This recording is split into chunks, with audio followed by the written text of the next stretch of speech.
Happy Eid. അപ്പം ഈദായിട്ട് എൻ്റെ വീട്ടിലിതാ ഇവിടെ ഒരു ചോറ് വെച്ചിട്ടുണ്ട്. ചോറിൻ്റെ അവിടെ കഴിക്കാൻ വേണ്ടിയിട്ട് ഇതാ ചിക്കൻ കറി ഇവിടെ ആക്കുന്നുണ്ട്. അപ്പോൾ ചിക്കൻ കറി ഇതാ നല്ല ഇളച്ച് വരുന്നുണ്ട്. ഈ രണ്ടിൻ്റെയും ഇവിടെ കഴിക്കാൻ വേണ്ടി, അതായത് സൈഡായിട്ട് കഴിക്കാൻ വേണ്ടി ഇതാ ഇവിടെ സലാഡും കൂടെ ആക്കി വെച്ചിട്ടുണ്ട്.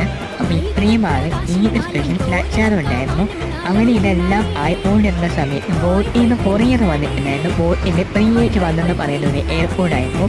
നല്ല സൗണ്ട് ക്വാളിറ്റി, നല്ല എല്ലാം ബോട്ടിൻ്റെ സിഗ്നേച്ചർ സൗണ്ടാണ് ബോട്ട് പറയണ്ടല്ലോ. അങ്ങനെ എല്ലാം അയച്ച് വൈകുന്നേരമായപ്പോഴത്തേക്കും കേക്ക് കഴിക്കാനൊരു പൂതി വന്നു. അങ്ങനെ ഞാനും ദേവും ഒരു സൊമാറ്റോയിൽ കേക്ക് ഓർഡർ ചെയ്തു. കേക്കിൻ്റെ ബോർഡ് വെറുതെ ഹാപ്പി ഈദ് നൽകി.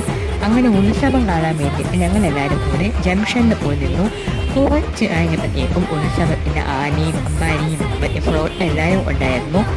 അങ്ങനെ ഇതാ ഉത്സവമൊക്കെ വന്ന് കണ്ടു. ഒരുപാട് ബലൂണും കാര്യങ്ങളൊക്കെ വാങ്ങാനായിരുന്നു. ഇത് സിമ്പിൾ ഡേ ബ്ലോഗ് ആയിരുന്നു. വീഡിയോ ഇഷ്ടമായി ലൈക്ക് ചെയ്യുക.